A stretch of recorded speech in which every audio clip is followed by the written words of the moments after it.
এটা ফুটে গেছে। এই পর্যায়ে আমি মাছগুলো দিয়ে দিলাম। মাছগুলো দেওয়ার পরে একটু নেড়ে ঝোলের সাথে মাছগুলো মিশিয়ে নিচ্ছি। এইভাবে আপনারা খয়রা মাছ রান্না করে খাবেন বন্ধুরা। আর কেমন হয়েছে আমাকে অবশ্যই কমেন্ট করে জানাবেন। বেশ দারুণ লাগে খেতে এইটা।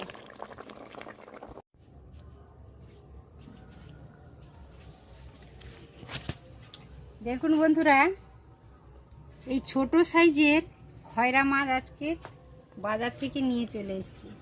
এটা খেতে দারুণ লাগে। এটা একটু বেশি কাঁটা, কিন্তু খেতে দারুণ লাগে, একেবারে টাটকা।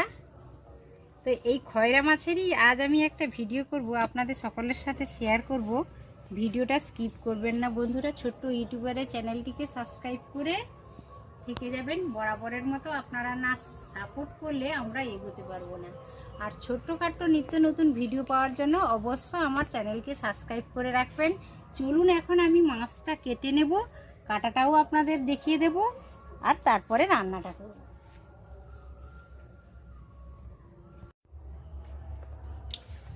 7 পিস খয়রা মাছ আজকের বাজার থেকে আনা হলো। এই মাছটা নিশ্চয়ই আপনারা দেখেছেন এবং খেয়েছেনও, কিন্তু এই মাছটা একটু ঝালঝাল করে রান্না করলে বেশ ভালো লাগে খেতে। দারুণ টেস্ট, কিন্তু একটু কাঁটা বেশি। মাছটা এখন আমি কেটে নিচ্ছি। নমস্কার বন্ধুরা, গঙ্গাসাগরের বনেদি রান্না ও পরিবেশ ইউটিউব চ্যানেলে আমি সবাইকে স্বাগত জানালাম। আজ তো বন্ধুরা এই ছোট সাইজের মাছগুলো নিয়ে চলে আসা হয়েছে বাজার থেকে। এটা হচ্ছে সমুদ্রের মাছ, খয়রা মাছ। তো এই মাছেরই আজ আমি রেসিপি করব, আপনারা দেখতে থাকুন শুরু থেকে শেষ পর্যন্ত। 7 পিস খয়রা মাছ আমি সুন্দর করে কেটে নিয়েছি, মাছগুলো বেশ টাটকা। তো এখন আমি মাছটাতে লবণ হলুদ মাখিয়ে নেব। পরিমাণ মতো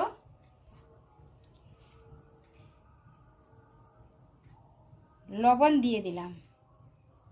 এইভাবে ঘষে ঘষে একটু ভালো করে লবণ হলুদটা মাখিয়ে নেব। এই মাছগুলো একটু কাঁটা বেশি, কিন্তু বেশ খেতে ভালো লাগে বন্ধুরা। আমি যেইভাবে রান্না করছি আপনারা সেইভাবে একবার করে দেখবেন, যথেষ্ট ভালো লাগে। তো একটু কাঁটা বেশির জন্য অনেকে খেতে চায় না, কিন্তু খেয়ে দেখুন, রান্না করে দেখুন কেমন হয়। এই দেখুন বন্ধুরা, এই খয়রা মাছ রান্না করার জন্য আমি কি মশলাগুলো ব্যবহার করছি দেখুন। একটা বড় সাইজের টমেটোর হাফ আমি এই ছোট ছোট করে কেটে নিয়েছি, একেবারে ছোট ছোট করে কেটে নিয়েছি। 2টো কাঁচা লঙ্কা এইভাবে আধা চেরা করে নিয়েছি, আর আধা চামচ আদা বাটা নিয়েছি। আর একটা বড় সাইজের পেঁয়াজ আমি গ্রেটারে গ্রেট করে নিয়েছি, আর অল্প কিছুটা ধনে পাতা নিয়েছি। তো আর গুঁড়ো মশলাগুলো আমি রান্না করতে করতেই দেখিয়ে দেব। এখন চলুন রান্না শুরু করি। এখানে কড়াইটা বসিয়ে দিয়েছি, গ্যাসটাও অন করেছি বন্ধুরা। তো কড়াইটা বেশ গরম হয়ে গেছে। কড়াইটা গরম হয়ে গেছে, এই পর্যায়ে আমি সরষা তেল দিয়ে দিলাম মাছ ভাজার জন্য।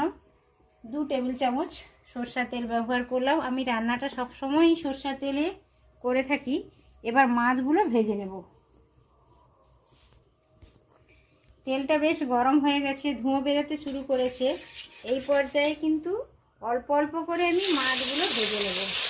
মাছ কখনো একসাথে বেশি মাছ কড়াই তুলে দেবেন না, তাহলে মাছ নিচে তলাতে ধরে যেতে পারে বা বসে যেতে পারে।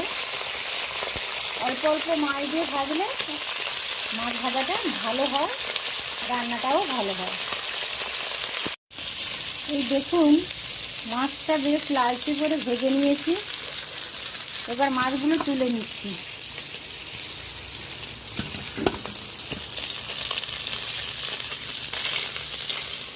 প্রথম ব্যাচের মাছটা ভাজা হয়ে গেল, আরও কয়েক পিস আছে, সেগুলো আমি এই সেমভাবে ভেজে নেব।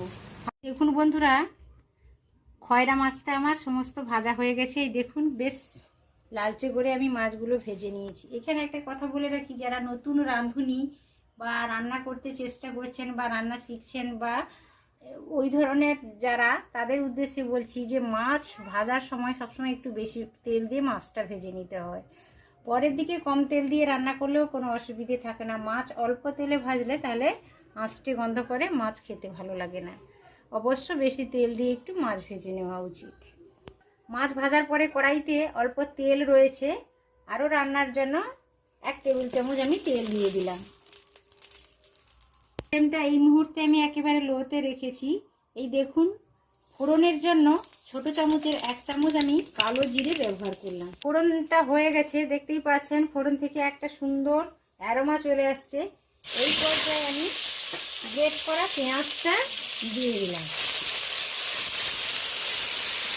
আপনারা এইভাবে, আমি যেইভাবে রান্নাটা করছি খয়রা মাছে, একবার এইভাবে করে দেখুন বন্ধুরা। সেটি কিন্তু গরম ভাতের সাথে, ছোট মাছ হলেও সবসময় তো বড় মাছ এটা ওটা খাওয়া হয়ে থাকে, কিন্তু এই খয়রা মাছটা এমনই মাছ, এটা তো এই ধরনের বেশি বড় হয় না। এই মাছটা রান্না করে খেলে এইভাবে খেতে কিন্তু গরম ভাতের সাথে দারুণ লাগে। 2টো কাঁচা লঙ্কা আর অল্প টমেটো ছোট ছোট করে কেটে রেখেছিলাম, দিয়ে দিলাম। পেঁয়াজ আর টমেটো কাঁচা লঙ্কা ফোড়নের সাথে বেশ নাড়াচাড়া করে নেব। লবণ দিয়ে দিলাম। এই সময় লবণটা ব্যবহার করলে পেঁয়াজ টমেটোটা তাড়াতাড়ি নরম হয়ে গলে যায়। তো লবণ দেওয়ার পরেও আমি বেশ ভালো করে নাড়াচাড়া করে নিচ্ছি 2-4 সেকেন্ড। টমেটোটা হালকা নরম হয়েছে, আর গ্রেট করা পেঁয়াজটা তো নরমই হয়ে গেছে। এটা ভালো করে নাড়াচাড়া করে নিচ্ছি। পেঁয়াজ টমেটোর কাঁচা ভাব চলে গেছে, এই দেখুন একেবারে নরম হয়ে গেছে। এই পর্যায়ে আমি আধা চামচ আদা বাটাটা দিয়ে দিলাম। আদা বাটা দেওয়ার পরে এটা আবারও ভালো করে নেড়ে চেড়ে নেবো একটু পেঁয়াজ টমেটোর সাথে 2-4 সেকেন্ড ধরে। এইভাবে একটু পেঁয়াজ টমেটোর সাথে আদা বাটাটা দিয়ে বেশ ভালো করে নেড়ে চেড়ে নিলাম। তো এই পর্যায়ে আমি দেখুন সসপ্যানে অল্প জল গরম করে রেখেছি, অল্প 1 চামচ মতো জল দিয়ে দিলাম। গুঁড়ো মশলাগুলো অ্যাড করব, তার আগে আমি অল্প জল দিলাম। এই জলটা অবশ্য গরম জল ব্যবহার করলাম। 1 চামচেরও কম আমি হলুদ গুঁড়ো ব্যবহার করলাম। এটা সমুদ্রের মাছ, একটু ঝালঝাল হলে খেতে ভালো লাগে। 1 টেবিল চামচের হাফ, আধা চামচ আমি গুঁড়ো লঙ্কা ব্যবহার করলাম। 2টো কাঁচা লঙ্কাও দিয়েছি। আধা চামচ ধনে গুঁড়ো দিলাম। আধা চামচ জিরে গুঁড়ো দিলাম। ভালো করে এটা মিশিয়ে নেব।